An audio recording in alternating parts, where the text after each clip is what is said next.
오늘의 설교 목적은 은혜에 대하여 마음을 받는 것입니다. 성경에서 말씀하시는 은혜를 베푸시려는 하나님의 마음을 보고 그 은혜로 우리가 실제 살아가는 것이 오늘 설교의 목적입니다. 은혜에 대하여는 우리들이 많이 알고 있는 말씀이 있죠. 에베소서 2장 8절 말씀. 너희는 그 은혜에 의하여 믿음으로 말미암아 구원을 받았으니 이것은 너희에게 난 것이 아니요 하나님의 선물이라. 구원을 받은 것은 은혜입니다. 사망에서 영원한 생명으로 옮기신 은혜, 무조건적인 사랑, 선물입니다. 우리의 실상을 좀 보도록 하겠습니다. 은혜를 받았다라고 하면 내가 생각하기에 좋은 것이 대부분입니다. 특히 감정으로 많이 나타납니다. 말씀을 듣고 나서 감정적으로 내가 좀 불편해, 거슬려, 그리고 그렇지 않을 때, 그런 마음이 없을 때 불편하거나 거슬리지 않고 기분이 좋게 받았어요. 내 기분에 좋아. 그럴 때 우리는 은혜 받았다라고 말하곤 합니다. 물론 성령이 충만할 때도 있습니다. 그럴 때 기쁨도 있지만 감정일 때도 있습니다.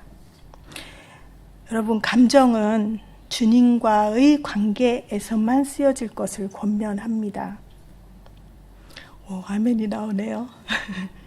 그게 가능하냐고 물어볼 줄 알았는데 가능합니다. 그렇게 살 수 있습니다. 그렇게 되어 가더라고요. 기쁠 때, 또 화날 때, 속상할 때, 마음이 불편할 때, 누군가가 너무 미울 때, 걱정되고 염려될 때 주님께 이야기해 보세요. 그리고 그 받은 마음, 주님께 쏟아내고 이야기해 놓은 그 하나님 앞에 올려드릴 때 주시는 마음, 그 마음으로 실제 생활에서는 말을 하는 것이죠. 관계가 새로워지는 것을 경험하게 됩니다. 요셉의 삶에서 그 은혜가 나타나는 것을 보았습니다. 은혜를 더해 가시면서 주변에 같이 있는 사람, 심지어 믿지 않는 사람에게도 그러한 하나님의 은혜 받은 것이 흘러가는 복이 있었습니다. 신뢰의 관계가 형성되더라고요. 시간적으로 은혜에 대해서 보려고 합니다. 너무나 힘든 시간을 보냈어요. 그리고 내가 뒤돌아봤는데요. 그 힘들고 어려웠던 시간이 너무나 은혜였습니다 라고 말합니다. 과거를 회상하며 과거의 것을 머무르며 그것의 은혜를 이야기하는 것이 십상입니다. 그런데 이사야서 49장 8절에 보면 은혜의 때에 내가 내게 응답하였다라는 말씀, 또 고린도후서 6장 2절의 말씀, 내가 너에게 은혜를 베풀 때 너의 소리, 너의 기도하는 소리, 너의 원하는 소리들을 들었다라고 하시면서 지금이 은혜 받을 만한 때이다라고 말씀합니다. 성경의 내용들을 보니까 시간적으로 볼 때 은혜를 받은 것은 지금인 경우가 많습니다. 우리는 과거를 생각하죠. 지금, 그리고 항상의 뜻을 담고 있습니다. 주님은 지금 혹은 앞으로 펼쳐질 미래의 은혜를 하나님께서는 기대하고 계십니다. 오늘 말씀을 통해서 좀 더 넓고 또 깊은 안목으로 하나님의 마음을 받으려고 합니다. 성경 안에서 은혜를 알고 경험하는 시간 될 것입니다. 은혜의 단어를 보면요. 구약의 히브리어로는 두 가지의 단어가 쓰였습니다. 헨이라는 단어와 헤세드라는 단어이고요. 신약의 헬라어에서는 카리스라고 쓰였습니다. 헤세드와 카리스는 많이 들어보셨죠? 안 들어봤어요? 네. 헤세드와 카리스는 우리가 그래도 하나님의 인자, 하나님의 사랑, 하나님의 은혜로 많이 들어보았는데 오늘 본문에 나오는 것은 헨과 관련이 있습니다. 헨이라는 단어를 보면 히브리어의 알파벳은 상형 문자예요. 그래서 그림을 물건으로 나타내서 그 의미를, 많은 의미를 담고 굉장히 깊은 또 재미있는 의미들이 많이 있는 것으로 압니다. 그래서 히브리어의 알파벳 중에 헤트라고 있어요. 헤트라고 있는데 울타리 모양을 가지고 있고 울타리를 라는 의미를 가지고 있고 생명의 출입문의 의미를 가지고 있습니다. 또 눈이라는 상형은 물고기 모양을 이야기하는데 영원한 것, 또 예수님의 의미도 가지고 있습니다. 이렇게 볼 때 은혜라는 원어의 의미, 헨, 그리고 헤세드, 또 카리스, 이 은혜의 원어가 누구를 향하고 있는지 한번 생각해 보세요. 헨의 어원은 하나님입니다. 하난이라는 동사인데 하나는 그 의미가 구부린다라는 의미예요. 우리가 어린 아이들을 만나서 할 때 어른이지만 자세를 구부리죠. 구부려서 그 아이에게 바라보는데 하나님, 높으신 하나님께서 우리를 향해서 구부리고 있는 행동, 그 자세, 그 상태를 우리가 볼 수가 있습니다. 그렇게 행동으로 표현되어 있습니다. 또 은혜는 하나님의 약속과 관계가 많이 있습니다. 하나님이 세상을 창조하시고 함께하고 싶으셨는데 타락했잖아요. 타락해서 온 세상에 죄악이 가득함을 보시고 나서 내가 사람을 괜히 지었구나, 내가 교제하려고 만들었는데 온통 죄투성이고 온통 나와는 상관이 없구나. 그때 하나님께서 지으신 것을 한탄하고 근심하십니다. 그래서 지면에서 쓸어버리기로 하시죠. 그런데 그때 노아는 하나님의 은혜를 입었더라라고 말씀합니다. 그래서 하나님이 노아와 약속을 하죠. 약속을 해서 홍수로 많은 사람들을 쓸어버렸지만 언약의 증거로 무지개. 그래서 우리가 언약으로 많이 알고 있는 무지개 언약, 약속과 연관이 있습니다. 창세기에 많은 은혜가 나타나 있고 약속과 관련이 되어 있는데요. 아브라함에게 아들을 주겠다 하실 때도 주께 은혜를 입었다라고 이야기를 합니다. 그때 어떤 손님이 왔을 때 이거는 보통 사람이 아니구나 하고 잡아서 오시라고 해서 축복을 받죠. 그래서 그때 아들 이삭을 낳는다는 약속을 받게 됩니다. 야곱에게도 은혜를 베푼다. 그리고 너의 씨로 말미암아 바다에 셀 수 없는 그 많은 모래와 같은 자녀를 갖게 한다고 약속하십니다. 자, 은혜는 약속과 관계가 있어요.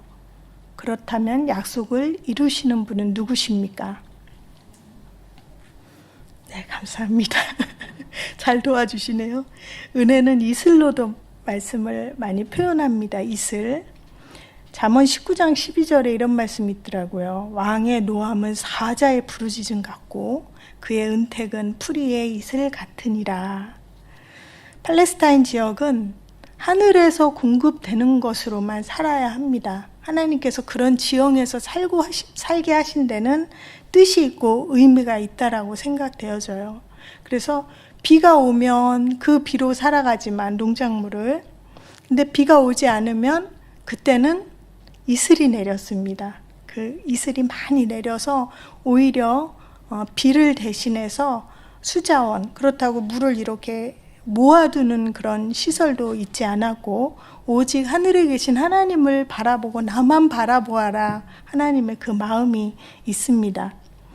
그리고 또 신명기 33장의 모세는 또 이슬을 이렇게 이야기합니다. 하늘의 보물이다 라고 하면서 죽기 전에 축복할 때 이슬은 하늘의 보물이다 라는 표현을 썼습니다. 호세아서에도 그런 말씀이 나오는데요. 하나님 앞에 고멜과 같이 음란하고 주님 데려다 놔도 또 나가서 음란한 짓 하고 호세아의 하나님의 심정을 알았을 때, 그게 내 마음이란다 심정을 알았을 때 돌이킨 사람들에게 하나님의 사랑을 나타내시겠다고 하면서 내가 너에게 이슬이 될게, 그리고 너는 백합화이며 백향목이란다 라고 표현하십니다. 하나님이 이슬이 되어주셔서 우리를 적시시고 우리를 살리시고 먹이신다는, 우리의 공급원이 되신다는 것이죠. 우리의 모든 것의 공급원, 어디이며 누구입니까? 우리 아빠 회사요. 우리 아빠 월급이요. 웃으세요. 또 하나님의 은혜를 옷자락이나 날개로 보호하는 것을 성경에서 많이 볼 수가 있습니다. 루키서에 보면 성경의 전체를 다 보는 것 같죠. 루키서에 보면 룻이 나오미가 하나님 앞에 남편도 잃고 자녀들도 다 잃고 나서 며느리들에게 말하죠. 너희 돌아가. 이제 너희 고향으로 돌아가거라 했을 때 룻이 나의 하나님, 어머니의 하나님, 어머님의 하나님이 나의 하나님이 되실 것입니다 라고 우리 나오미를 따라오는데요. 거기에는 하나님을 향한 마음, 하나님의 은혜를 향한 마음이 있었습니다. 그럴 때 보아스라는 기업 물을 자를 만나죠. 그때 기업 물을 자의 보아스의 발끝에서 옷자락으로 이렇게 덮는 장면이 있습니다. 그게 하나님의 날개를 의미하고 하나님의 은혜를 베푸는 것을 의미합니다. 하나님이 우리를 향해 구부려서 베푸시는 그 햄의 은혜와 연결됩니다. 그렇다면 우리는 누구의 날개 아래 있어야 하겠습니까? 형통도 하나의 은혜의 결과물로 나타납니다.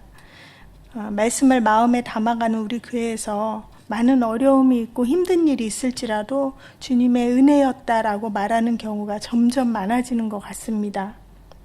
그렇지만 대부분은 문제가 해결되어지면, 내가 원하던 문제가 잘 되어지면 그때 은혜라고 이야기하곤 합니다. 근데 사도 바울의 예를 보면 꼭 그렇지만은 않죠. 제 육체의 가시를 좀 고쳐주세요. 사도 바울이 몸이 힘든 부분이 있었어요. 그렇게 3번을 주님께 간구를 합니다. 그렇지만 주님은 내 은혜가 너에게 족하도다. 이는 내 능력이 약한 데서 온전하여진다 라고 말씀하셨고, 사도 바울은 그 은혜를 받았습니다. 몸에 있는 아픈 것들이 나은 게 아닙니다. 도리어 그런데 크게 기뻐하고 내가 약한 것을 자랑한다. 내가 약한 그때 강함이다.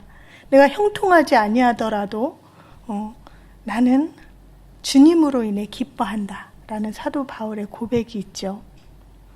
우리의 완전한 만족, 온전한 만족은 누구로부터 옵니까? 이제 답을 안 하시네요. 신약의 서신서를 대부분 보면 은혜와 평강이 있을지어다 안 들어가 있는 곳이 없어요. 처음 부분에 은혜가 있을지어다, 은혜와 평강이 있을지어다 시작하고 마칠 때도 은혜가 있을지어다, 은혜와 평강이 있을지어다, 예수님의 은혜가 있을지어다, 굉장히 많은 서신서에 대부분 나와 있습니다. 고린도전서 앞뒤에 있고 고린도후서, 갈라디아서, 에베소서, 빌립보서, 골로새서, 데살로니가 전후서, 디모데 전후서, 디도서, 그리고 빌레몬서, 그리고 요한계시록에도 있어요. 요한계시록의 앞으로의 일들을 묵시하면서 맨 마지막 요한복음, 성경의 맨 끝이죠. 22장 23절, 주 예수의 은혜가 모든 자들에게 있을지어다. 아멘으로 마무리가 됩니다. 은혜를 축복한 서신서의 저자들, 그 사람들의 마음에 품고 있는 분은 누구인가요? 오늘 본문 배경을 좀 볼게요. 오늘 읽은 이사야 30장의 본문의 배경은 아수르가 쳐들어옵니다. 남유다를 향해 쳐들어올 때, 그때 하나님을 의지하면 좋으련만 하나님을 의지하지 아니하고 애국과 동맹을 맺게 됩니다.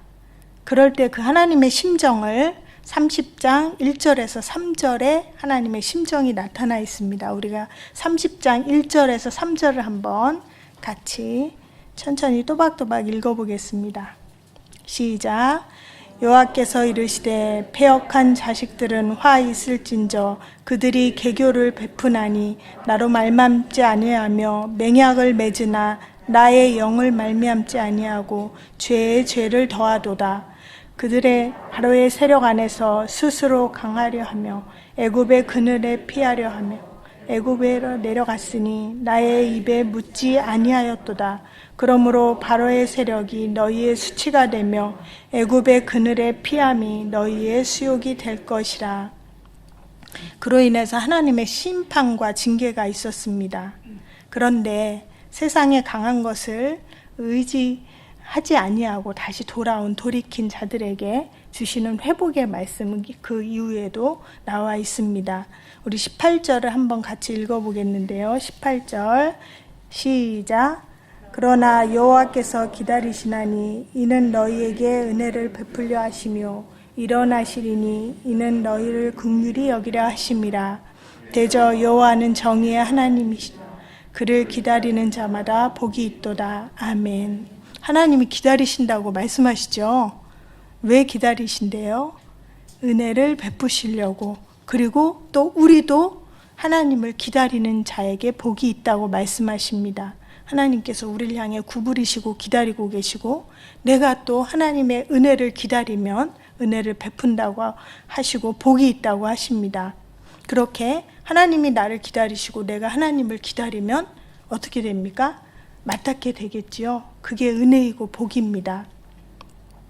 그런데 그 사이에 좀 문맥의 흐름에 조금 이상한 부분이 있어요. 18절 사이에 보면 대저 여호와는 정의의 하나님이심이라.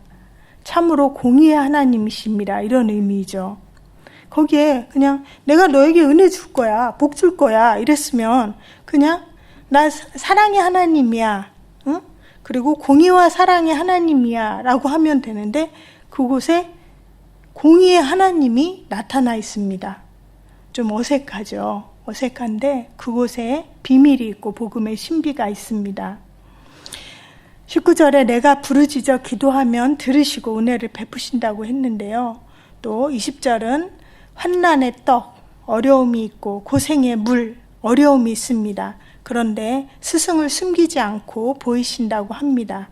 이건 스승은 돌이키라고 했을 때 선지자들을 통해 말했을 때 그 말씀을 잘 듣지 않았기 때문에 지금 말씀을 하시는데 너희가 회복되어지면 선지자들을 통해서 이야기하고 하나님께서 말씀하신다라는 의미입니다. 21절이 10절과 21절이 중요한데요. 21절을 우리가 함께 읽어보겠습니다. 시작. 너희가 오른쪽으로 치우치든지 왼쪽으로 치우치든지 내 뒤에서 말소리가 내 귀에 들려 이르기를 이것이 바른 길이니 너희는 이리로 가라 할 것이며 이야기해 주신다는 거죠. 자 보세요. 이 말씀을 이후에는 22절에는 우리가 그 이후에 하나님 앞에 너 이쪽으로 가 이렇게 알려주셨을 때 그 말씀을 받아들여서 불결한 물결들 또 혹은 내 안에 있는 우상들을 나가라 하고 내던진다라고 말씀합니다. 우리 21절을 읽으면서 떠오르는 단어가 있지 않으세요? 죄에서 빗나간 하마르티아, 오른쪽으로 가라 치우치고 왼쪽으로 치우쳤을 때 그걸 바른 길로 알려주는 하마르티아.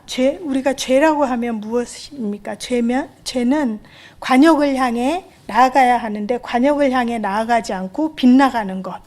그게 죄이죠. 관역을 벗어난 것입니다. 그것을 죄라고 하죠. 말씀 묵상하면서 기도하는데 이미지가 떠올라서 이렇게 그림이 그려졌어요. 우리가 향해 가야 할 관역은 누구십니까? 예수님이시죠. 그런데 우리는 자꾸만 빗나가요. 제가 여기에 이제 관역이 있어요. 관역이 있다고 생각할 때 관역을 향해 가는데 관역을 향해 가는 듯 했지만 완전 다른 곳으로 가는 마음들을 첫 번째로 봤습니다. 참 마음이 아픈 경우죠. 떠오르는 사람들도 있었고요. 그리고 또 두 번째는 관역이 있으면 관역과 같은 방향이 아닌 다른 곳에서 관역을 향해 서서히 가고 있는 마음들, 그런 마음들이 보였습니다. 참 감사한 경우죠. 한번 보세요, 내 마음을. 그런데 화살이 또 중앙을 향해 가요. 가다가 또 쫙 빗나가요. 그러다가 다시 가요. 또 다시 빗나가요. 또 다시 가요. 이런 경우도 있고요. 또 어떤 경우는 가는 척해요. 가는 척하지만 살짝 피해서 중앙으로 가지 않고 살짝 피해서 또 다시 가는 듯하지만 또 살짝 피해가고 참 교묘하죠. 그런 마음들도 보여졌고요. 또 이런 경우도 보여졌습니다. 관역이 있다면 관역이 여기에요. 근데 그 바로 옆으로 아주 가까워요. 가까운데 그 바로 옆으로 평행을 이루어서, 평행선은 만나요, 안 만나요? 안 만나죠. 평행을 이루어서 계속 가는 마음, 그런 마음도 보여졌습니다. 그것은 가롯 유다와 같은 마음이겠죠. 결국 하나님의 백성이 아닌 경우도 많습니다. 아닌 거죠. 이단의 모습들도 그렇습니다. 성경의 내용 똑같이 이야기해요. 예수님 이야기도 하고요. 그리고 혼적으로 알아가는 즐거움도 굉장히 큽니다. 그래서 그게 영적인 즐거움으로 오해를 하기도 해요. 그런데 아무리 같은 내용이라 할지라도, 그리고 막 기쁘고 혼적인 막 깨달은 즐거움도 있어. 그런데 같은 내용이라고 할지라도 그 목표점, 예수님을 향해 가지 아니하고 그 관역에서 희미하거나 그 목표점을 향해 가지 않는 것, 그것이 가짜입니다. 오히려 분별하기 쉬워요.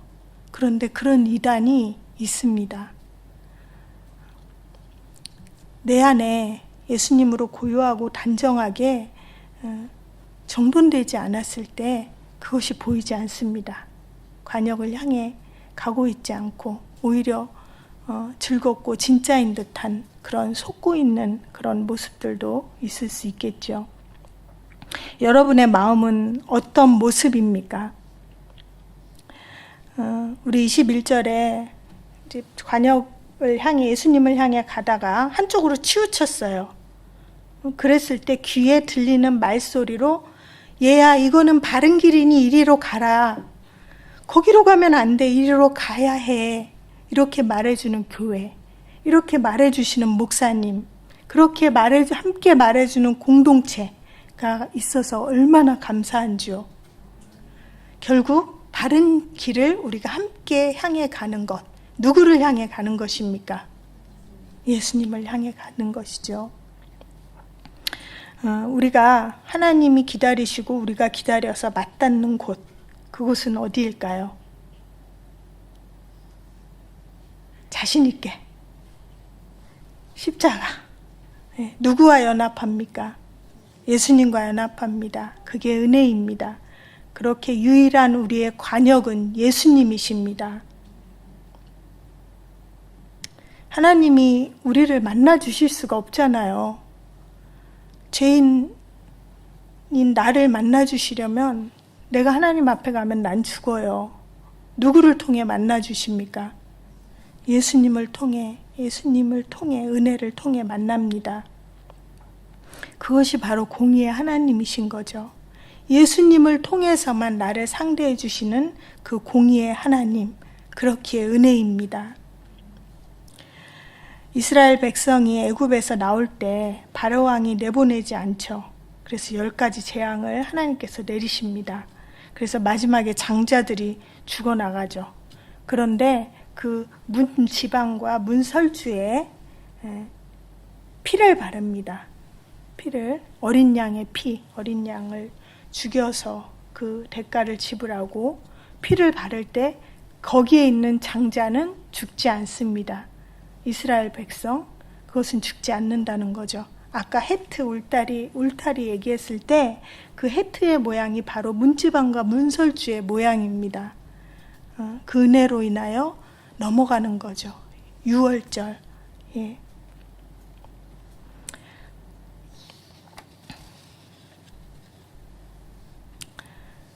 하나님이 우리를 기다리고 계십니다. 은혜를 베푸시려 하심입니다. 우리가 예수님을 향해, 오직 예수님을 향해 달려가는 마음을 주님께서 원하십니다. 다른 것이 은혜가 아닙니다. 은혜하면 너무나 정확하게 이야기하지 못하는데 예수님, 그 예수님이 은혜입니다. 우리가 예수님을 알고 믿고 예수님을 향해 간다고 하지만 실제 다른 것이 목표인 경우가 많습니다. 그것이 목표가 된 줄도 모르고 향하고 있는 경우도 있죠. 제가 몸이 약합니다. 때로는 이렇게 힘이 넘치는 사람, 그리고 힘이 남는 사람 보면 참 부러워요. 그러면서 어떨 때는 힘이 부족하면 마음이 힘들어질 때가 있습니다. 그래서 나의 목표는 예수 그리스도야, 나의 관역은 예수님이야 라고 하는데 내 몸이 안 좋고 컨디션이 안 좋은데 이렇게 미디어나 핸드폰에 보면 몸을 좋아지게 하고 어떤 방법으로 하고 무엇을 먹고 무엇을 어떻게 하면 좋아진다 이런 정보가 있으면 내 마음이 쑥 거기로 가게 됩니다. 실상 내가 예수님을 관역을 삼는다고 하지만 빗나간 내 마음을 보게 되는 것이죠. 내가 관계가 힘들어요. 근데 기도할 때 주님을 향해 기도한다고 하지만 사실은 그 미운 그 사람 그리고 그 관계, 그것을 묵상하고 있는 것이 대부분입니다. 돈의 문제가 있을 때 기도하는데 내 머릿속에 돈의 문제가 떠나지 않습니다. 예수님 없습니다. 자녀의 문제가 내 머릿속에 내 마음에 있을 때 나를 사로잡고 있습니다. 그런데 모릅니다. 나는 기도한다라고 생각합니다. 우리의 관역이 다른 것이 되는 것을 모르는 것이죠. 이기심도 그렇습니다. 이기심은 우리가 살이 있으면 살 중에도 뼈 있잖아요. 뼈 안에 딱 붙어있는 속살 있죠. 살 중에서도 아주 속살. 그게 이기심인 것 같습니다. 문제와 어려움이 있다면 그렇지 아니할지라도 그것에 마음 빼앗기지 말고 예수님만을 추구해 보십시오. 주님의 날개 안에 파묻혀 보세요. 관역은 오직 하나입니다. 예수 그리스도. 전부입니다. 전부의 마음이 완전하심을 맛볼 수 있습니다. 제발 속지 않으시길 축복합니다. 예수님께 전부가 아니면 화살이 꼬불꼬불 날아가다가 꼬이기만 합니다. 우리가 전부를 드린다고 다 빼앗아 가시는 분이 아닙니다. 은혜 주려고 기다리시는 분이십니다. 하나님께서 전부를 주셨기에 오히려 전부를 누리게 됩니다. 예수님만을 구하는 기도를 내가 할 수 있는 시간보다 조금 더 가져보세요. 1시간, 사실은 최소 2시간을 예수님만 생각하는 기도를 하라고 권해보고 싶습니다. 가능하다면 또 3시간도 좋습니다. 예수님이 아닌 것으로부터 해방되어 보십시오. 그것이 자유입니다. 참 자유입니다. 약속은 주님이 이루어 가시고 나는 은혜이신 예수님께 올인하는 것입니다. 말씀 준비하면서 주시는 마음은 그것이었습니다. 다른 게 은혜가 아니란다. 예수 자체가 은혜란다. 다른 것이 끼어들어 있지 않는 전부란다. 사도 바울이 이런 말씀을 해요. 내가 하나님의 은혜를 따라 터를 닦아두었다. 터를 닦아두었고 그 위에 다른 사람이 세운다. 그런데 그 터는 다른 것은 없다는 거죠. 이 터는 곧 예수 그리스도라고 말씀합니다. 예수님 안으로 깊이 들어가시려면 바쁜 것 경계하십시오. 세상에서 바쁜 것은 능력입니다. 가치 싸움에 속지 않으시길 축복합니다. 요즘은 컴퓨터에서뿐만 아니라 멀티태스킹, 이게 능력이잖아요. 내가 잘 먹고 잘 살기 위해서는 이것도 잘하고 저것도 잘해야 돼. 그리고 동시에 젊은이들은 동시에 여러 가지 일을 합니다. 그게 능력이고 그게 잘하는 거라고 부추기는 분위기입니다. 동시에 여러 가지를 하고 또 여러 가지를 생각하고 여러 가지를 하는 것이 몸에 익어지잖아요. 그러면 고요하고 단정하게 예수님을 바라보기 힘들어집니다. 사탄이 심어놓은 가치, 그 가치의 목표가 무엇인지 보이지요? 결국 은혜이신 예수님을 깊이 사랑할 수 없게 만드는 것입니다. 적용할 수 있는 말씀을 보면서 마무리하려고 합니다. 시편 63편인데요.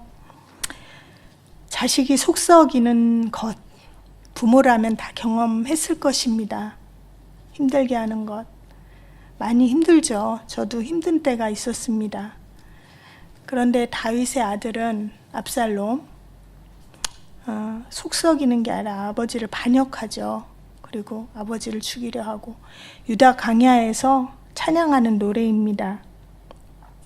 다윗이 주의 인자하심을 노래합니다. 도저히 그럴 상황 아닌데 주님의 은혜를 노래합니다.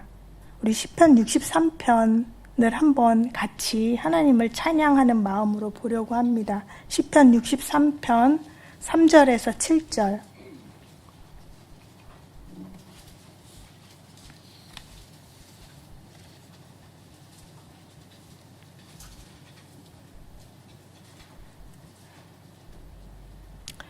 (3절에서) 7절을 우리 같이 함께 읽도록 하겠습니다. 시작. 주의 인자하심이 생명보다 나음으로 내 입술이 주를 찬양할 것이라. 이러므로 나의 평생에 주를 송축하며 주의 이름으로 말미암아 나의 손을 들리이다.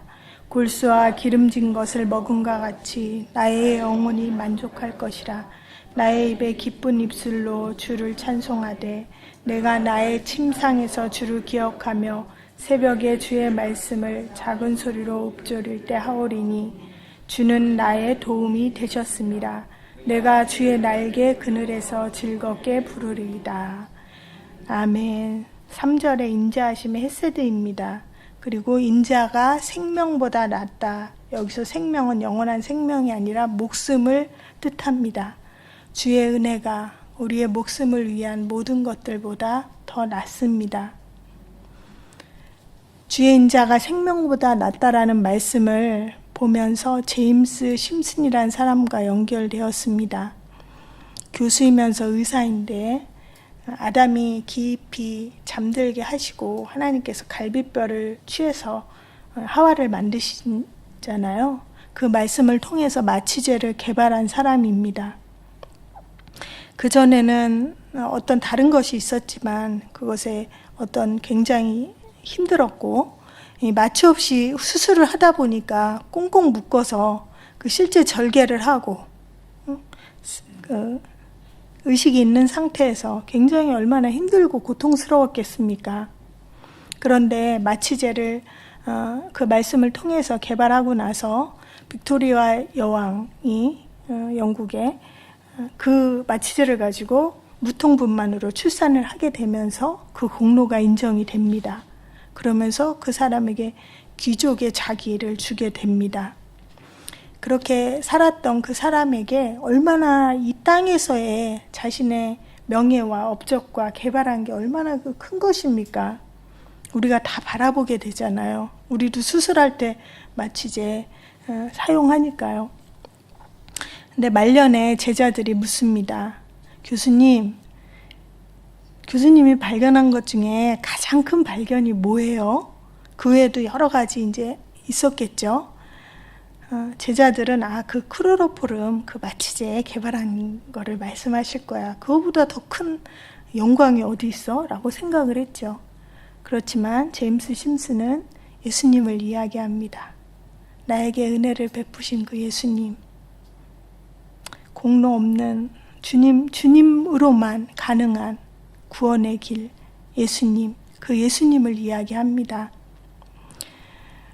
우리가 애타게 마음 쓰고 힘쓰고 또 시간 쓰는 그 모든 것, 목숨을 위한 것, 이 땅의 생명을 위한 것은 끝이 있습니다. 그렇지만 예수님은 영원하십니다. 이 찬양을 준비를 하면서 계속 불렀어요. 주의 인자가 생명보다 나음으로 내 입술이 여호와를 찬양하리. 내 평생에 주를 찬양하며 주의 이름으로 내 손 들리라. 손을 든다라는 것은 기도의 자세였습니다. 평생에 누울 때도 일어날 때도 새벽이든 아침이든 저녁이든 내가 어디에 있든지 내 사랑하는 예수님을 찬양합니다. 그 날개 그늘 아래서 즐겁게 부릅니다. 예수님만이 내 영혼을 만족시키십니다. 두 손 들고 예수님을 찬양합니다. 예수님을 구합니다. 우리는 예수님만을 구하고 하나님이 그 약속을 이루어 가실 것입니다. 하나님은 하나님의 얼굴을 나에게 비추사 은혜 베푸시기를 원하십니다. 은혜가 있을지어다. 예수님만을 구하는 기도 시간 갖겠습니다. 예수님을 부르는 은혜의 시간을 갖겠습니다. 성령께서 마음을 주신다면 하늘을 향해 손들어 기도합시다. 회개하기 원하시는 것이 있다면 회개합시다. 오직 예수님만을 생각하고 다른 모든 것들 다 배제하고 예수님만을 구하고 예수님을 부르는 기도 시간 갖겠습니다. 교회와 우리에게 스승으로 세워주신 목사님을 감사로 올려드리고 목사님이 계신 곳에 복음을 선포하시는 모든 자리마다 보혈로 덮어 보호하고 하나님의 생명이 흘러가는 천군 천사로 후회달라고 기도하고 우리들도 하나님의 생명을 우리 안에 계신 예수 그리스도, 그 예수 그리스도의 생명이 그렇게 하찮은 것이 아닙니다. 많이 속상해요. 우리의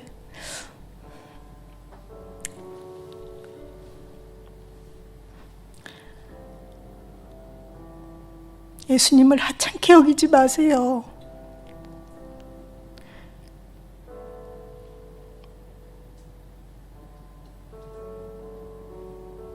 예수님이 옆집 아저씨도 아니고 지나가는 사람도 아닙니다. 여러분과 연애하고 싶어 하시는, 은혜 베푸시기 원하시는 예수님이십니다. 그 예수님의 생명 내 안에 있어서 요셉이 주변에 은혜가 흘러갔던 것 같이 우리에게도 그 은혜가 생명으로 흘러갈 수 있도록 같이 기도하는 시간 갖겠습니다. 하나님, 예수님이 곧 은혜이신데 우리의 이기심으로 왜곡했던 많은 것들을 회개합니다. 속 깊이 속살이 되어버린 예수님으로부터 멀어지려는 마음, 하나 될 수 없게 만드는 이기심을 회개합니다. 긍휼히 여겨 주옵소서. 구원받았다고 은혜라고 좋아하지만 실상은 예수님이 전부일 수 없다고 여기는 실존을 용서하여 주옵소서. 스며든 사탄의 가치를 통하여 속이는 영들을 예수 이름으로 파쇄하고 결박하노라. 떠나갈지어다. 우리의 몸과 마음이 주님을 갈망합니다. 주의 인자가 우리의 생명보다 낫습니다. 언제 어디서나 은혜이신 예수님을 찬양하도록 기름 부어 주옵소서. 목사님을 축복하며 올려드립니다. 우리의 스승으로 세워주신 목사님 영혼육을 강건케 하시고 가시는 곳마다 복음이 선포되어지는 자리마다 하나님의 복음의 영광 새롭게 되어지는 은혜 부어 주옵소서. 목사님의 영혼육을 보혈로 덮습니다. 강건케 하여 주옵소서. 오른손의 권능으로 함께하여 주옵소서. 예수님 이름 받들어 기도합니다. 아멘.